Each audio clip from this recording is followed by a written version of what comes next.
recorded live at 4ZZZ Studios, Meanjin, Brisbane. On 102.1 FM. And broadcast across Australia on the Community Radio Network. You're listening to Z Games. Z Games brings you the best in gaming news, reviews, community and culture. Want to reach out? Share your hot take? Or do you just want to share your favourite game? Find us on socials at ZEDGamesAU.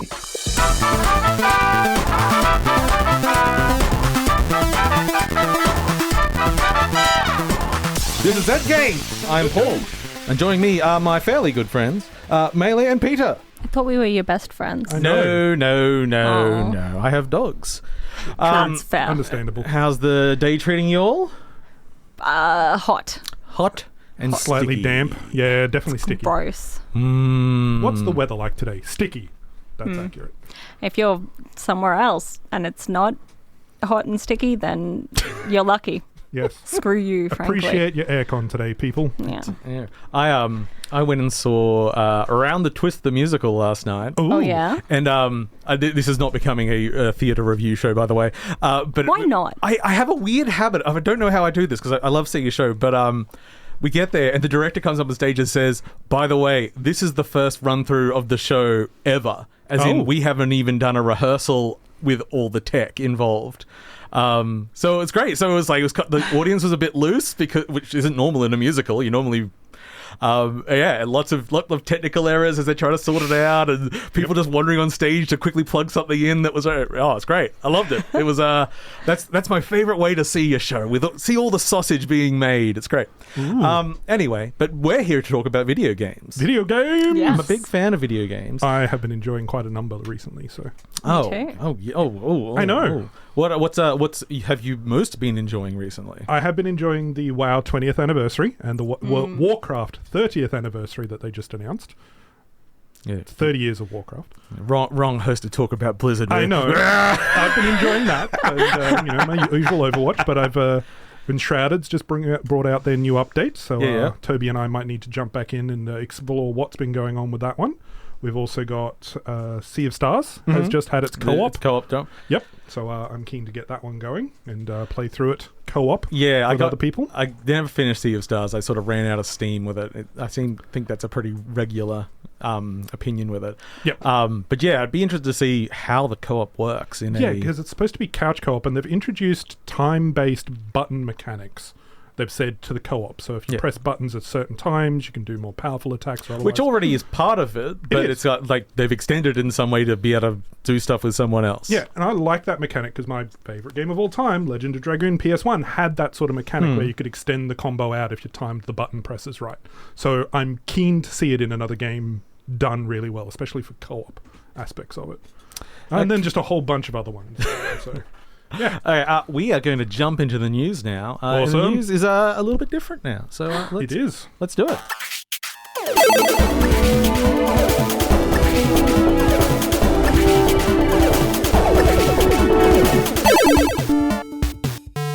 That's right. This week in gaming news. We're doing it live now. Live!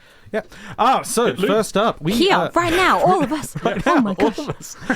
Now, let's talk about politics.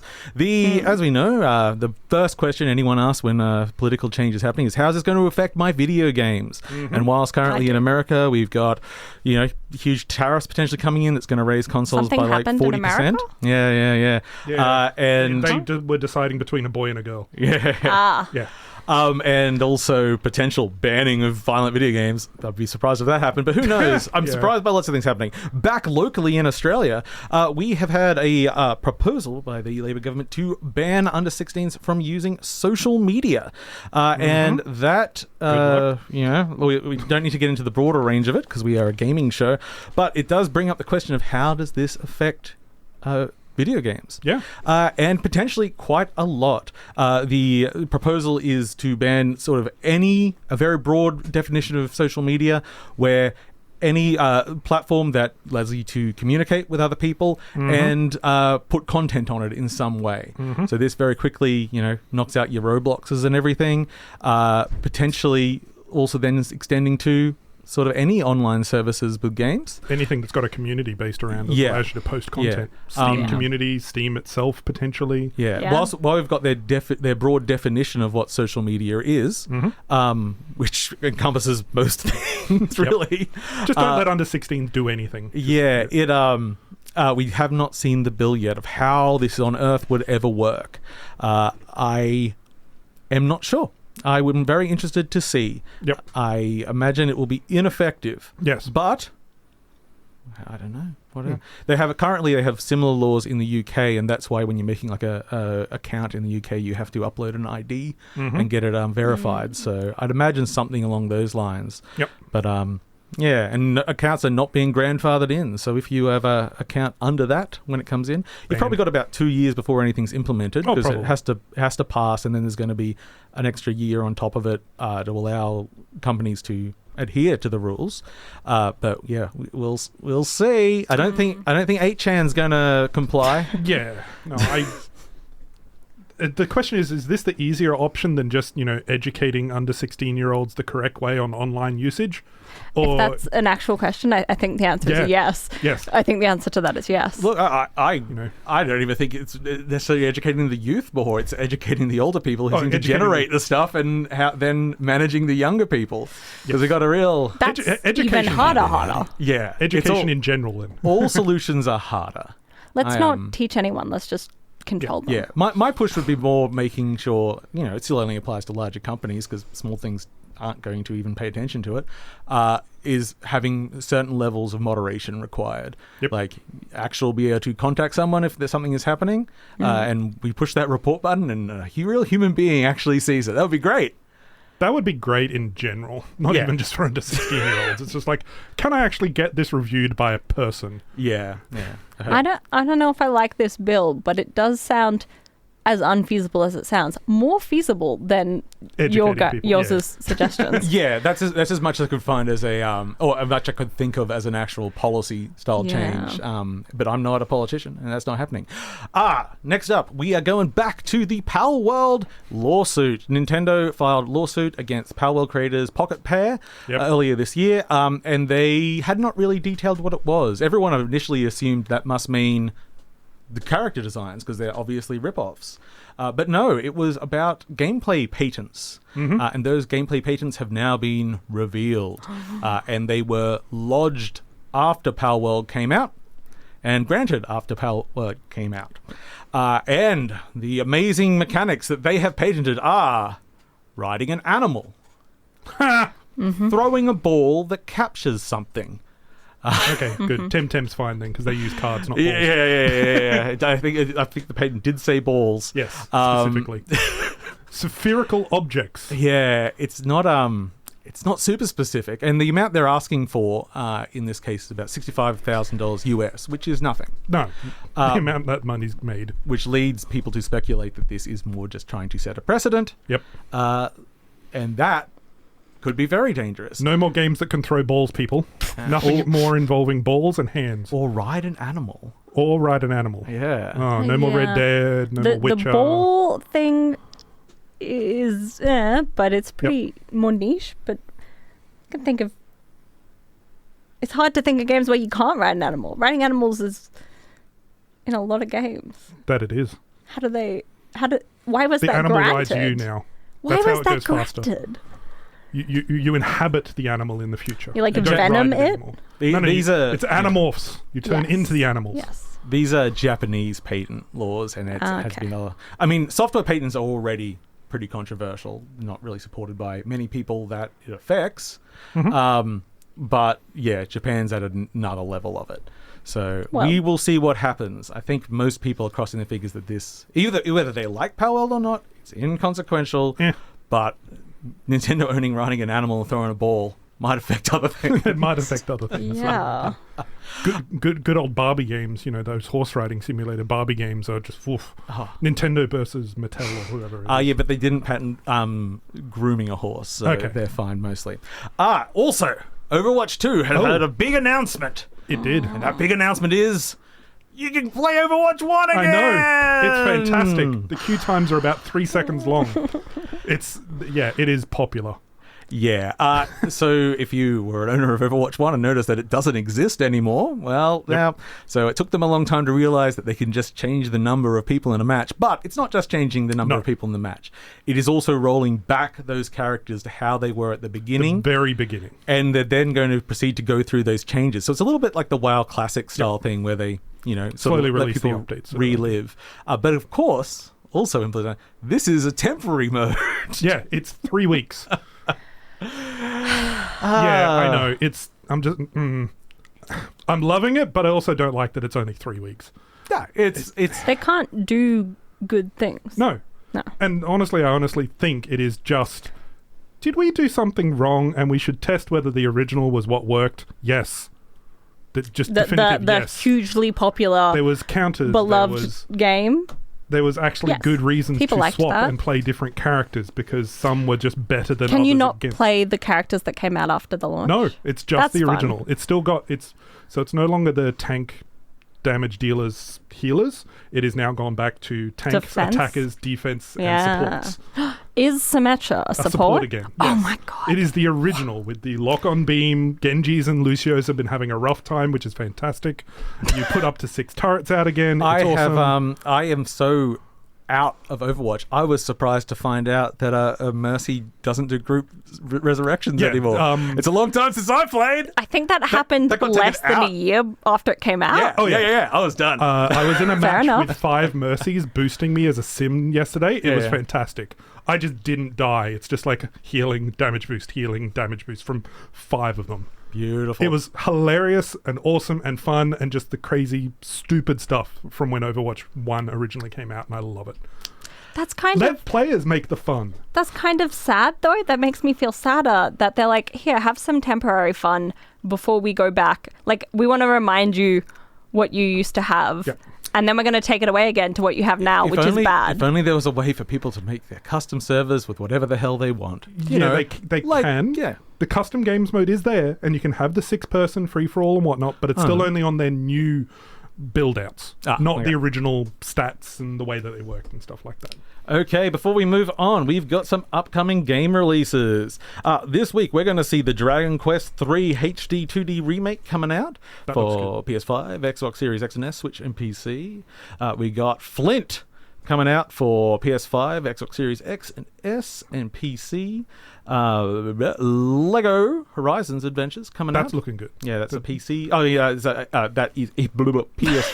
PS5. I can't talk. A PS5 game Yep. and a Switch game. And Whoa. PC at the And same PC. time. Yeah. Yep. Got it all. Yes, And yes. it's co-op, and Yeah. I'm going to get it, and I'm going to love it, because it doesn't have that old graphics style. It's got a new one, where it's not all shiny Lego. It actually looks plastic, some of it matte and whatnot as Yeah. well, so Oh, it won't that's nice. hurt my head to look at.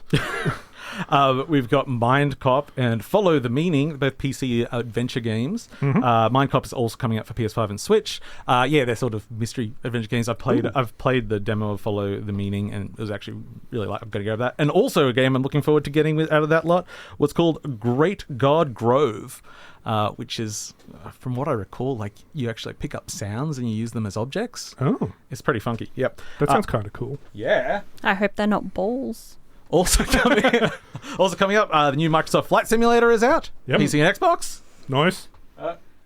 And a little game called Genshin Impact is getting his Xbox release. I'm and then, surprised it's taken them this Yeah. long, but yeah. and finally, Stalker 2 is actually coming out. Finally. Can Yes. you believe it? No. No, that I cannot. is a long time. And that brings us to the end of the news. You just got news. You just got news. You just got used. Zed. Okay. This is Zed Games. I'm your host, Paul. Joining me is Maylee and Peter. That's and it's us. that time again. That's right. Time for... you join in with me, Maylee. Reviews? Reviews. Ooh, it's review time. We're doing a review. Paul's gonna say some things about a game. Like this. Like it's bad, but maybe it's good. We'll see what he has to say. Who knows? Yeah. Okay. You gotta give me more warning I than have that. no rhythm whatsoever, but I want to improve on that. Look, if we did a good job of like vamping over the intro songs, that would be terrible. People, Right, okay, then I'm perfect for this job. Exactly. So I'm here to talk about a game called PROXIMATE. Creaky. Yes, I played this game, or not played this game, I spoke about this game briefly last week because I was very excited for it to come out. I'm literally playing it while I'm talking to give a little bit of atmosphere. So, PROXIMATE is a game by Cain Maddox, a single developer down in Melbourne. And I saw them give a talk last year, and I was extremely excited by their work. So, finally, full release of this game came out. I bought it immediately. It's pretty cheap. I think it was under $10 Australian. And it has they've gone big. It's a horror game, not unlike your sort of Amnesias, and it's a full 3D environment you're navigating, but no up and down, so more Doom-like. But single developable, they do sprites or they do 3D. How about we just use text? That's right, you're a contractor that's been sent down to an undersea lab, and you've been given a special visor. And that special visor is AI, and it will just describe to you what you're looking at. But you still play it like a regular first-person immersive sim. It just says, there's a wall in front of you with a distance indicator. You turn around a little bit. I'm playing it with the Steam Deck, a right stick, left stick, just like I turn around, hop! There's a console. Okay, walk up to it, open it up. It brings up a nice little interface for you, like, I'll read these emails and all that, blah, blah, blah, blah, blah. So you never get to see anything, which is really cuts down on the dev time. But also, as a horror game, you never get to see anything. And while there is a map, that's not necessarily always going to be reliable for you in the game. So you are just sort of you've got a compass, and trying to map out in your brain where everything is. And why does it say this room has a lot of lasagna on the floor? Lots of ketchup smeared on the wall here. So the wonders of AI. Oh, yes. So it's very much sort of immersive sim style storytelling, except it's very linear. So, you go get logs, you read through them. It's very sensibly put together, the logs. It's a mixture of reports, because it was a research lab, that makes sense, and then just downloading their personal chat logs. And sometimes funny. You sort of get to know the people. Sometimes that's a bit creepy. The general gist is a lab trying to solve the workers' crisis. There's not enough workers, so how could we make some? So yeah, it's spooky. The sound is really good, and being that you're given so little, whenever something happens, there's a movement near you or something. I'm pretty well adapted to scary games now. I enjoy the scariness, but I'm huge horror film buff, and I went through all the Silent Hills when I was a teenager and everything. I'm down with it. This one still creeped me out a little bit. So you're not seeing anything that's running on text, but are you hearing things move around you? Oh, you can hear things around you. Okay, yeah. That is deeply unpleasant. I like its first feature. There is no monster. That's its feature. I don't believe it. There's even just things, because you can't see, you go into a room, and when I say you do have access to a map at points, you can see this is the shape of the room, but why can't I walk through it? And you realize, there's a kitchen bench in front of me, there's the microwave, and so you actually are going around objects as well, and it's really, really clever and original. Weirdly, I do know of one other first-person text game that I've ever seen, and it never got finished. Aww. So, as far as I know, this is the only one that exists, and it's really clever and really fun. It has some spookiness in it. About my only real complaint is most of the objects in the world just say what the object is. I would have loved some flavor text themed through the AI. I think one of the ones that does have it is the trash bin. You go up to it, just there's been 60% more trash put in here this week. It's okay, I can infer some potential things from that. But yeah, I would have liked a little bit more writing on that side. It's also got voice working. There's a commander talking to you and stuff. So it's all really well put together. It's very slick. It plays like a first-person immersive game. It's just text. Yeah, apparently the voice actor that speaks to you is Luke Austin. I don't know who that is, but But now we know. He's done a good job. Good job. Yeah, so Proximate, it's just on Steam. I think you can buy it on itch as well. So it's just PC, but Steam and itch, because the original prototype was on itch for a long time. It probably is still available if you wanted to have a look at it, because it's the first 2 rooms of the game. Yeah, Right. it's a spooktastic thing. I'm just going to walk around the reception a Yes. little bit. Normally $8, currently 15% off at $6.79. Oh, yeah. good And deal. and okay, I should explicitly say this. It's a short game. Like, it's not... Yeah. says- You're going to spend like a couple of hours on it, maximum. It says approximate time box is 90 minutes. If you're taking too long, we're docking your pay. There we go. It's very explicit on the page Yeah. too. Okay. So, yeah. I love it. I would say check it out if you want something that is very different and effective. And it's all a 1-bit art style as well. So it's just yellow and black. That's all it is. Go for it. So Yeah. that is Proximate. I don't know. I got spooky. You got.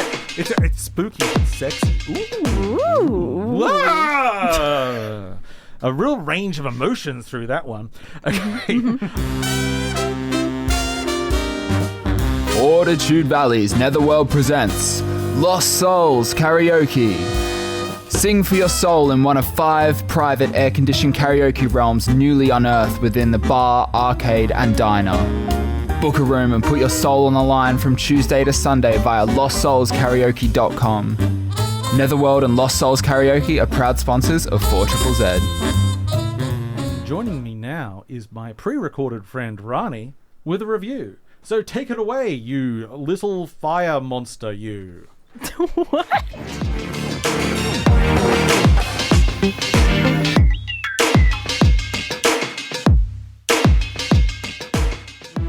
Today, I'm reviewing Kill Knight by Playsight. Kill Knight is an ultra-responsive, arcade-inspired, isometric action shooter. Yes, I am ripping this from the Steam store page. Condemned to eternal sufferance deep within the voids of an eldritch arena, you must wield an arsenal of devastating weaponry to obliterate swarms of otherworldly horrors and master the demon within. Yeah, look, I'm enjoying this game. This is fun. We got a code from the devs, so let me get into it. That's Kill Knight. Do you like Hades? Do you like that one minigame in Stardew Valley where you just have to shoot a bunch of bad guys? Then you'll like Kill Knight. This is fine. Maybe Hades is a bit of a reach, but you know, like similar sort of vein, I guess. When you start Kill Knight, when you open the game, it will tell you real knights use a gamepad. This is a lie. I use a keyboard and mouse, but I'll get to that. Before we get to that, there are a bunch of tutorials to get through. And in these tutorials is when you will learn that you either prefer the gamepad or you prefer the keyboard and mouse. I did try it with both, just so you know. But I remapped my keyboard and mouse, and I had a much more pleasant time playing that. Pleasant, if you can say that about these kinds of games. I do think that they're fun. They're frustrating, though. I remapped my sword controls to the extra mouse buttons on my mouse, and I found that that made the game a lot easier for me personally. So the game in all is kind of sort of hard to look at, in the sense that the menus are not super easy to read, and I definitely wouldn't call this like accessible if you had some kind of vision issues. I struggled with my glasses on, and the only thing I have is astigmatism. So just keep that in mind. I didn't find too much of an issue in terms of sound, but that is also, like, I wasn't playing the game with a lot of sound on anyway, even though I'm still deaf, even if I play with sound on. All of that aside, the menus can be a little bit difficult to sort of read what is going on and navigate if you can't see properly. Even if you can see properly, I found them quite challenging. None of that matters though, because the game itself is actually really lovely to look at, right? When you're playing, the character is fairly easy to see, and it's easy to know which direction that they're pointing, which is not always a given in these kinds of games. But I do also say that with the caveat that, like, I knew because I was, like, constantly shooting, so I could just see where my bullets were going. These sorts of games, it does get easier the more you play it. The muscle memory starts to kick in, and then you start to improve quickly, or you'll have like a really, really good run, and then your next run will last like 2 seconds. I've only played this game for a couple of hours. And when I say that though, like a couple of hours in a game like this means that I've done like quite a few runs at this point, because first of all, I'm not very good. And second of all, I do have that sort of mentality of like, oh, I failed, go again, go again, go again. Like these kinds of games in an arcade, on like an arcade console, I'd be broke. I'd be broke because I'd just keep playing, I'd just keep going. And so it's good that I have it on the PC, right? This is the kind of game where I play a couple of runs, I put it down, and I pick it back up. Otherwise I get frustrated. Like if I sat down and tried to play for 2 hours straight, I would be so frustrated. I would be having a horrible time. But because I like play 1 or 2 runs and then I like go and I do something and I come back, it's a lot more enjoyable. In terms of like my experience playing it, like I said, I'm not very good at these games. Early on, there's no type of like reward or way to build your life back up that I was like immediately aware of. It wasn't until I like had started writing up my notes that I actually looked to see like, oh, I am getting some life back, but I don't know how, and quite frankly, I'm still not entirely sure. I had trouble knowing when I was taking damage. There was no like obvious visual cue. I don't know if I'm just missing it or it's not like clear enough, it doesn't contrast enough with what's going on screen, and there is a lot going on screen. It is so overwhelming. Or if it was a sound, and if it was a sound, I was missing it both with my headphones in and the sound up, and like obviously without the headphones in. So that's something to like consider. Like I said, it was overwhelming. It was really easy for me to get overwhelmed by what was going on screen. As soon as I figured out that I prefer the keyboard and mouse and that felt more natural to me, I was doing much better. And it was always, quite frankly, the runs where like I went into it being like, oh, I'm just gonna die straight away, where I would like go the longest.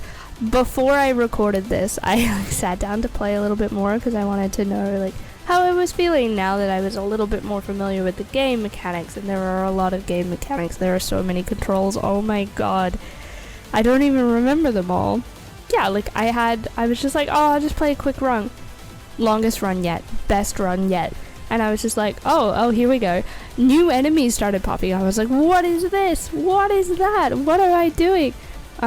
So, you know, like, it's just, it's that game, right? Like, where you die and you keep coming back. If you got a kick out of things like Hades, if you get a kick out of that minigame in Stardew Valley, like I said, I really highly recommend Kill Knight. Like, I personally like games with more stories. It's definitely an arcade game through and through.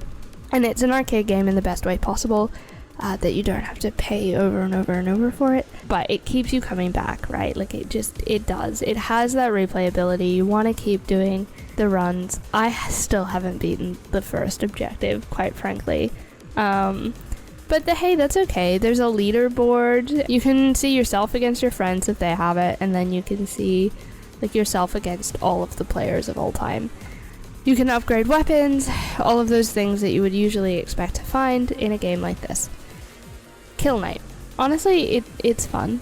The arcade aspect of it, it's done really, really well. I think that the shooting, the mechanics, done really, really well. But I just don't know that there's anything that really like sets it aside from everything. I don't know that it's like award winning, but it's a game. Does it have to be? It's fun. It's fun, and I'll keep playing it and I'll keep coming back to it. I think maybe if I had it on Switch instead of PC, I would definitely rack up hours a lot faster, but I have it on the PC and that works for me because the keyboard and mouse is far more accessible for someone with my kind of coordination. That's my review. I'm sorry, it was a bit long, it was a bit rambly. I haven't done this in a little while. It's good to be back in some sense, and I'll see you guys next time.